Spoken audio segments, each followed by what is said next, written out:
Hello and welcome back to One Trek Mind with me, Raptor. And me, Michael. And today we're going to be giving our thoughts on the next episode of Strange New Worlds, and I will let Michael summarize the episode. Yes. We begin with Enterprise heading to, Permentia 3? Yes, something like that. But they're heading there for shore leave, a little 3-day vacation. But Una's talking to La'an, says that she's going to stay behind, but won't reveal exactly why. La'an then has a weird moment with Spock where she doesn't let him sit down, but neither are divulging why they're acting strangely in this situation. We then get to Batel, who wants to convince Pasak that she should return to court because she can't return as a captain at the current moment, but she still wants to get back into the swing of things. We then get the mission briefing where apparently the Vulcans have made contact with the Tazarians before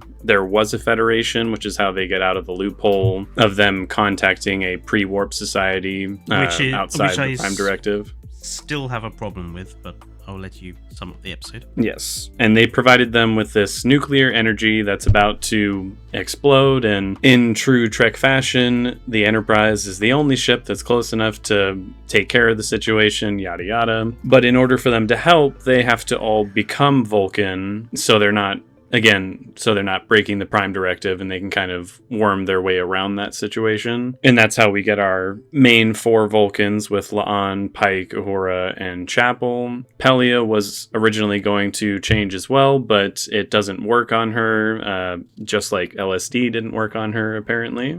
Honestly, Pelia had all the best lines in this episode that made me laugh. I mean, I feel like she always has the best lines. She's great. I love Pelia. The 4.5 Vulcans beam down, fix the radiation levels. Literally in moments. It takes less than a full minute for them to completely right the situation, which I have a couple problems with, but we'll get to that later. But as soon as they return, the serum does not change them back, and that's where we jump into the intro, and here we go through the episode with our, main characters as Vulcans and how differently they're acting throughout the episode.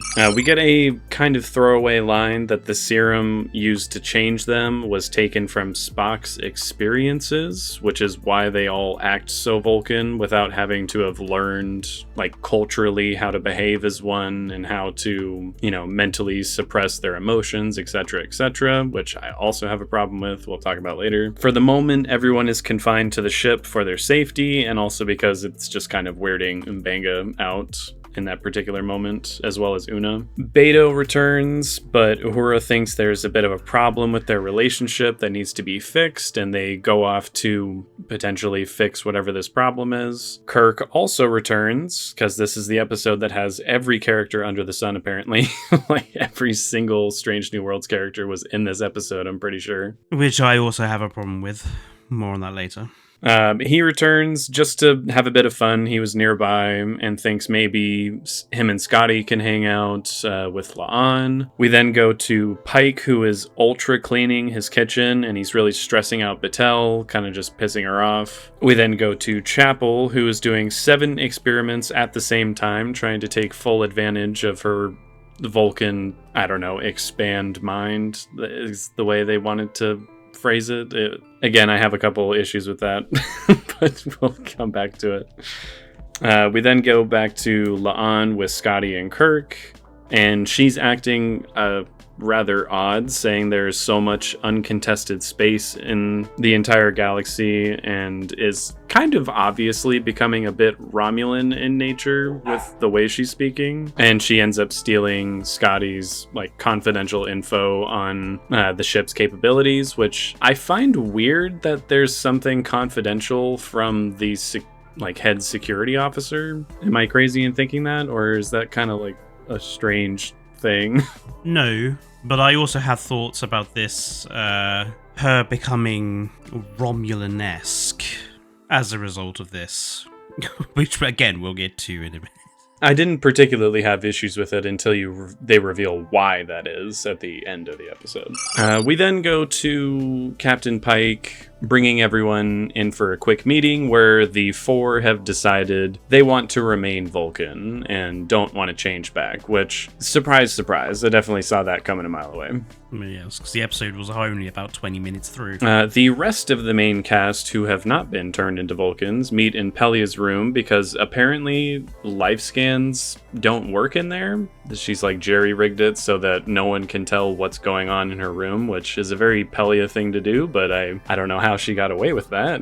Seems like a bit of a security risk. They conspire to change them all back, but they don't want to do it against their will, so they think potentially they could speak to their Katras, which would be like a direct link to their old human selves, but for the time being decide to do it the old-fashioned way and just try to convince them, with their words. La'an and Pike have a very cagey conversation where they're dancing around the word Romulans until they eventually say it, because both involve time travel, and I actually did find this scene kind of funny, but again, it's just a short little beat. We learn that Uhura has made Beto more Vulcan-like, but don't really know why, and it comes across as a kind of weird woman of power has like her whipped man kind of thing. I don't know. More on that later. We then have Nurse Chapel breaking up with Corby as she finds romance is illogical and also stops being friends with Spock, which again I have a lot of issues with. I this have scene. a lot of problems with this claim of friendships aren't important, aren't relevant.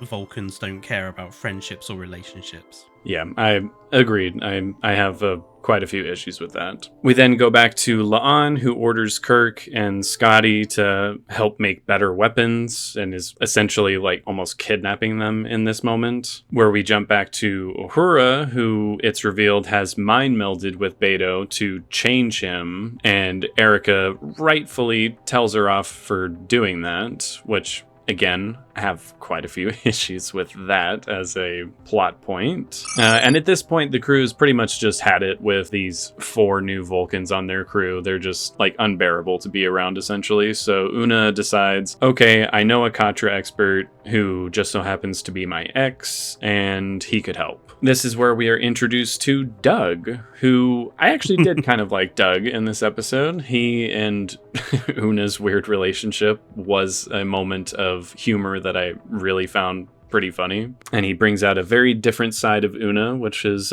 entertaining to say the least. And because of this, Una decides to pretend to be married to Spock so she can like control herself a little bit. We then go back to Pike, who undermines and belittles Batel with Pasak, and eventually she just has enough of that and tears into both of them and says, you know what, I don't even want the job in the first place, you both suck, get out. We then have Spock revealing the truth to Doug that they are in fact not married, and the two reach an agreement that he'll help them with the Katra issue as long as Spock talks to him about human behavior and culture, which Doug finds fascinating, as evidenced by his name. It reminded me of Arthur Weasley's thoughts about muggles and muggle things in Harry Potter. Oh yeah, kind of. We then go back to La'an, who quite literally wants to start a war between the Tholians, Klingons, Orion, and Gorn. So Scotty tricks her into electrocuting herself because she's like actually physically attacking and Kirk, and then threatens to kill Scotty. And then in a really weird cut, off screen, they turn them all back into humans, except for La'an, because she's the only one resisting it after reaching her Katra. So Spock connects with her Katra. The two of them have this like fight, which turns into a dance as she reconnects with herself. But it's also revealed in this moment that apparently thanks to her augment half, that's why she's been more aggressive and leaning into that aspect of Vulcan nature more, which again, I have a few issues with. And then we get to the apology montage, is how I would describe it, where we have Uhura apologizing to Beto. They agree that they'll just start over. Batel is still very pissed at Pike, even post-apology, but Pasak gives her his old position when he retires so that she can become the head of the, I don't remember the term for it, I just wrote down Starfleet head of Judicial Judiciary. Branch. Technically it's called JAG, or the JAG.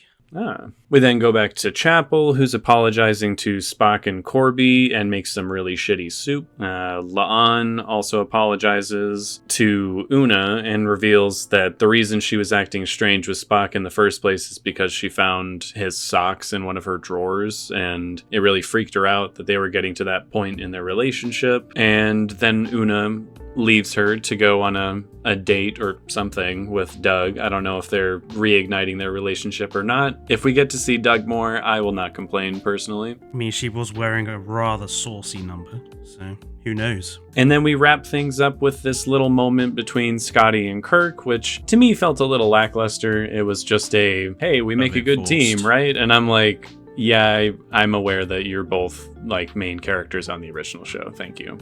And that's where we end the episode. So if you couldn't tell already, I have a lot of problems with this episode. I did find it funny. Like, there were several moments in the episode that did make me laugh out loud. But I think the way they treat genetics in this episode in particular, and kind of as a whole in this show, I find a bit problematic and not based in any kind of science that actually drives me up a wall at times. So let's get into it. Yeah, I thought this episode was also not just muddling the waters when it came to how genetics actually works, but I thought this episode also did a great disservice to Vulcans and other Vulcan characters we have already seen in Star Trek. Nurse Chapel turning around and saying Vulcans don't care about relationships, Vulcans don't care about friendships. Well, I'm sorry. That's literally not true.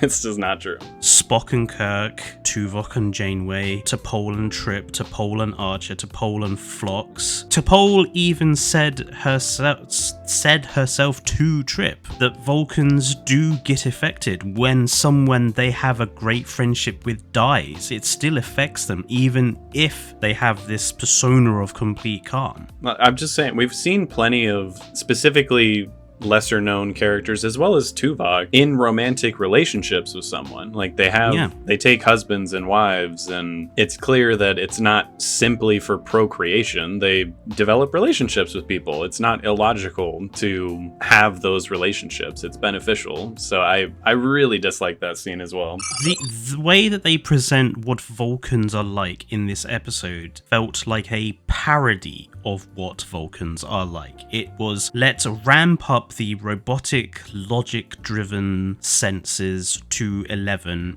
and get rid of any nuance out of how Vulcans are as characters, which I absolutely hated. Pike turning around and saying they all monsters, and at the beginning, like the whole, oh, we can be jerks. I wouldn't classify the behavior of Vulcans as jerkish or monstrous. Seems really narrow-minded, considering the show that we are on. I would definitely agree with that. The little thing I was just going to add was, it's kind of a side note. It makes me feel bad saying it. I don't think Anson Mount did a good job in this episode. I feel like his acting was not good. And I was like, oh, you're great as Captain Pike, but playing a Vulcan, I feel like you have not got this down. And it like distracted me during several of the scenes. I also didn't really appreciate the line of like how he shouted every line, and Una even comments on it saying like, oh, apparently we're having a very loud debriefing as well. And I'm like, in what episode of Star Trek have Vulcans been depicted as being really loud? I don't know. I thought his depiction of a Vulcan was not good. I think Chapel did a decent job with the mannerisms and everything, but you know, Captain Pike in particular, I was like, I'm not feeling the acting here, man. I'm sorry. But yes, I think the most distracting element for me about this episode was also the fact that they have no idea about genetics. Yeah.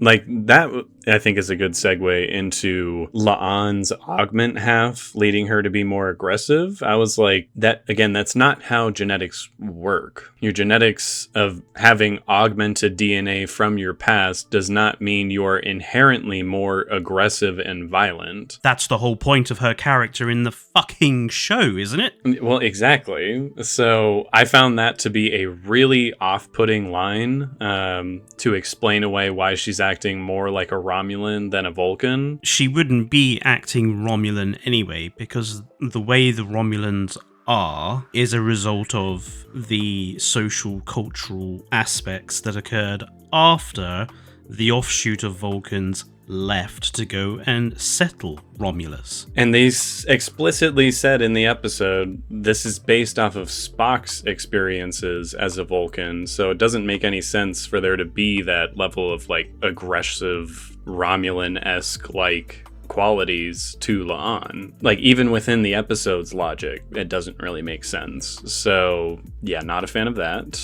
Because like you said, they don't understand genetics at all in this episode. They are really appropriating like what are personal and cultural choices with genetics over and over and over again throughout the episode, and it just feels wrong. It's like this doesn't make any sense, and it was very frustrating for them to do it over and over and over again. No Vulcan would have a mind meld with somebody to deliberately change the way they acted just because they found them a little irritating. Yeah, that is that was pretty fucked up. That was a really fucked up, like, haha, that's funny, right? And it's like, no, that's really dark and disturbing, actually. That's really messed up. And that's another thing about the episode that drove me a little crazy, was just because they're now genetically Vulcan, their personalities completely shift. And I'm like, again, I don't, like, correct me if I'm wrong, but I don't think that's how it would work. They would still somewhat act like themselves, maybe just given the, again, cultural and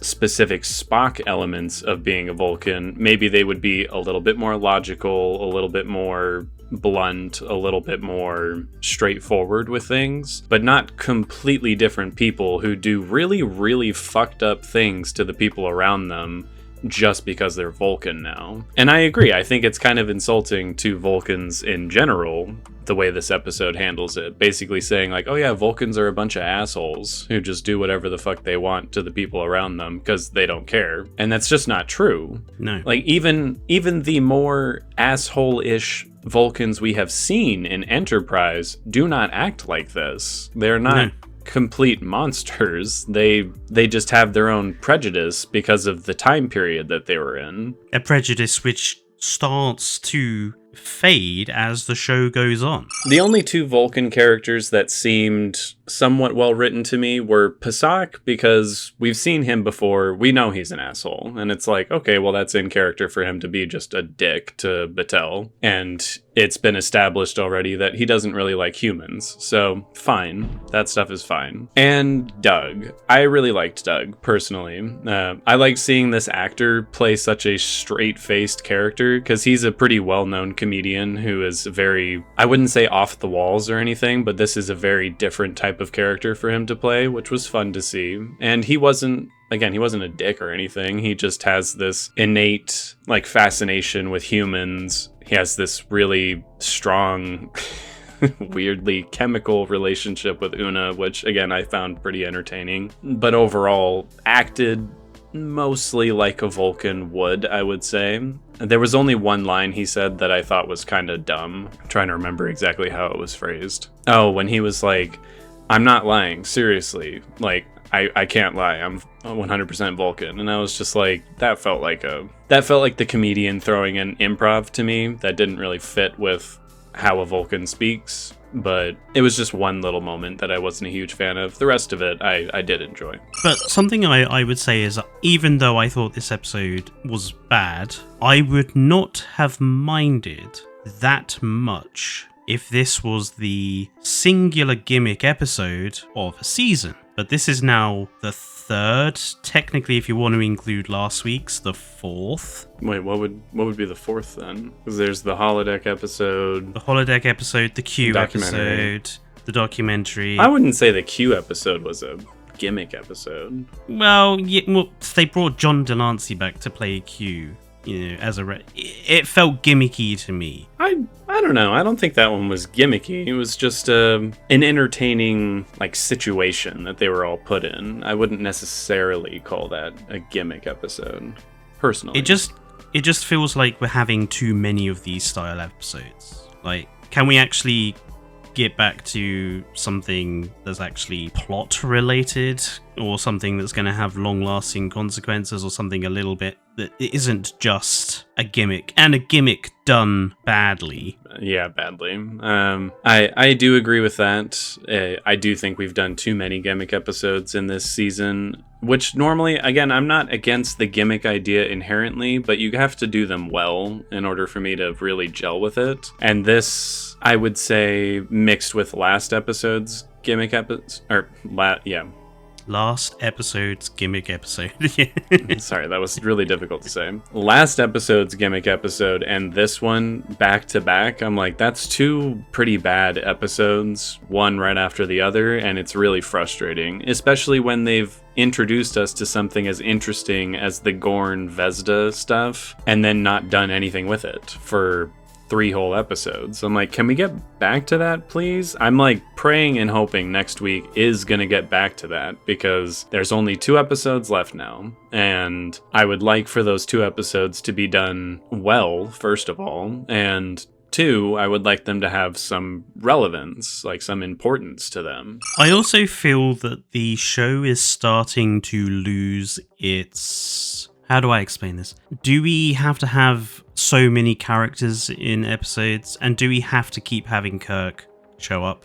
Do we keep having to have Scotty show up? Do we have to have Ortega's brother showing up? This show is not the original series. Bringing Kirk and Scotty in for an occasional episode, fine. Do we have to have them practically every episode? Like, why are we not using Pelia more? She's the chief engineer of the Enterprise. Like, we don't need Captain Kirk on the ship. We have Captain Pike. I feel like that it's starting to lose its identity and it's just trying to become TOS light.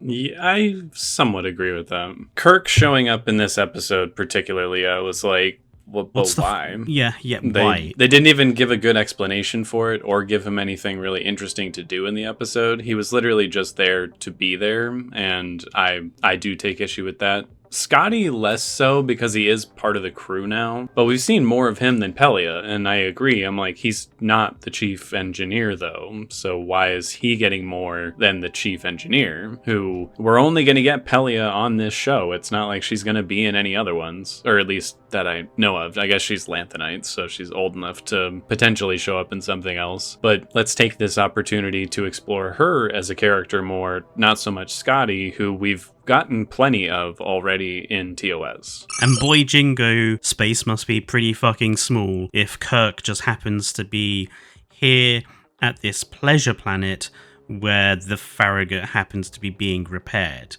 Not at... With only one to sell. Not at, like, Utopia Planitia or San Francisco shipyards or even Earth Space Dock, where you would expect big starship repairs to be done. No, in the orbit of a pleasure vacation planet, which also somehow like Corby happens to show up to as well, to have, you know, the thing with Chapel. Boy jingo, space must be fucking small, because everyone they do always make it feel seems to that way. be there. And I don't know. I wasn't too upset with Beto showing up, just because I do kind of like his character. I would like to see a little bit more with him. But I'm just kind of done with Strange New Worlds focusing on relationships. I do agree with that. And that's been so much of it. I don't mind Star Trek doing relationship stuff. Star Trek has always done relationship stuff. But it feels like modern Trek has to make relationship stuff sometimes front and center.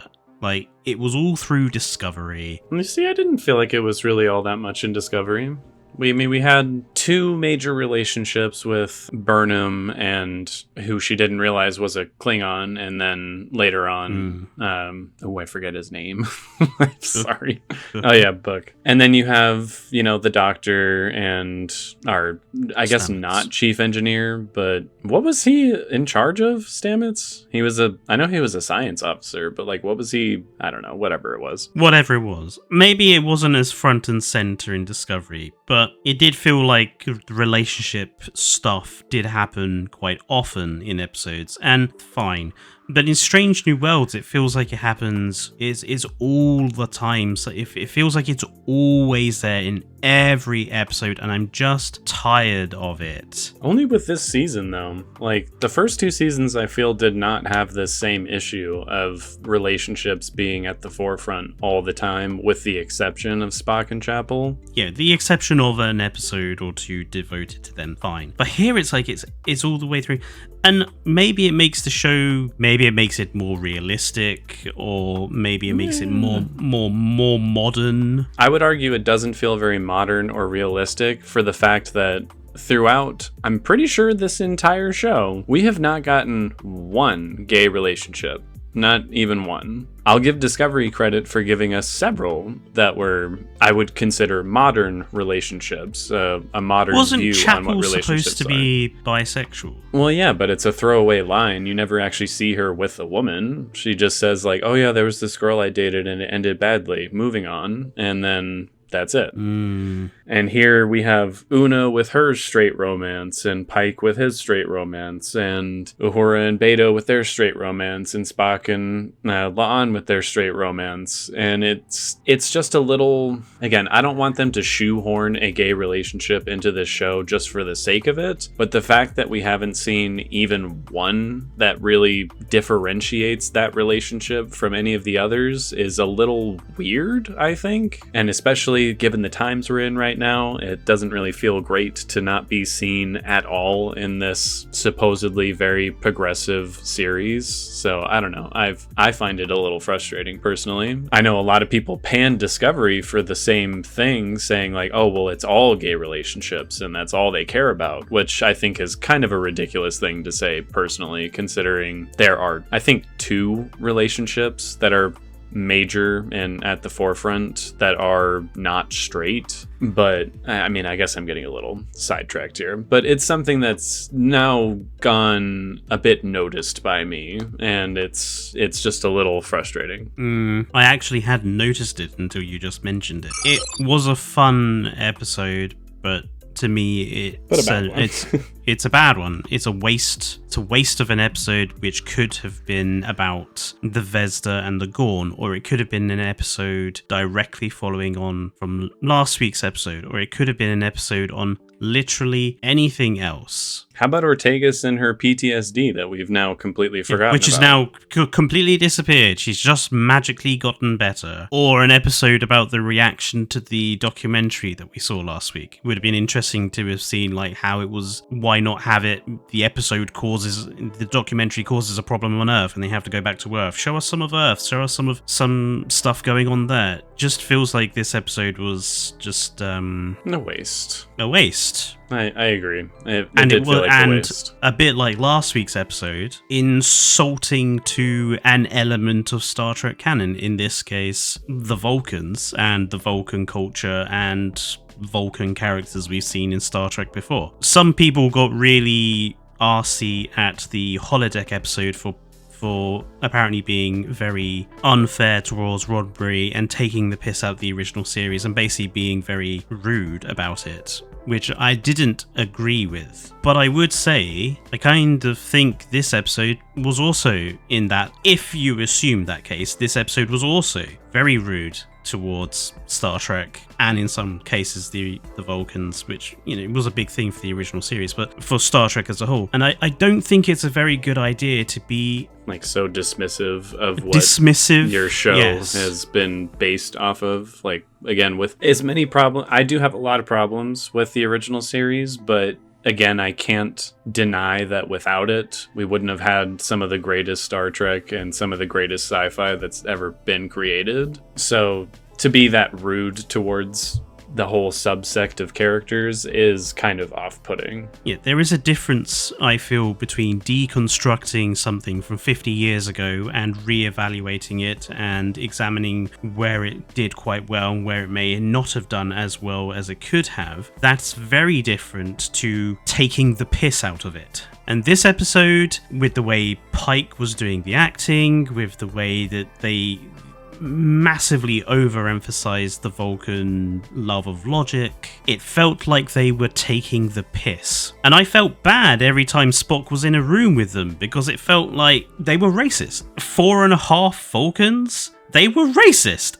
The way that they treated him because he was half Vulcan, that's the sort of racism that wouldn't be accepted elsewhere. But here, that it was done in this episode with its weird ideas of genetic determinism, which I absolutely cannot stand because that's basically completely against what I think about my own personality and my own sexuality and my own views on the world. This episode is kind of like, oh, well, it's just all genetically done. I don't agree with that at all, and I don't think a majority of people would agree with it. I mean, again, considering the climate we're in with the world right now, kind of in the same vein as last week's episode, I felt like this presents a problematic way of thinking about something, and I'm sure some people would be like, it's not that deep, don't take it so seriously, but I think it is that deep and deserves to be picked apart a bit, because that is, again, kind of a dangerous line of thinking to actually believe in genetic determinism. It is not based in any kind of science. It's not real. It's the very basis of eugenics. And,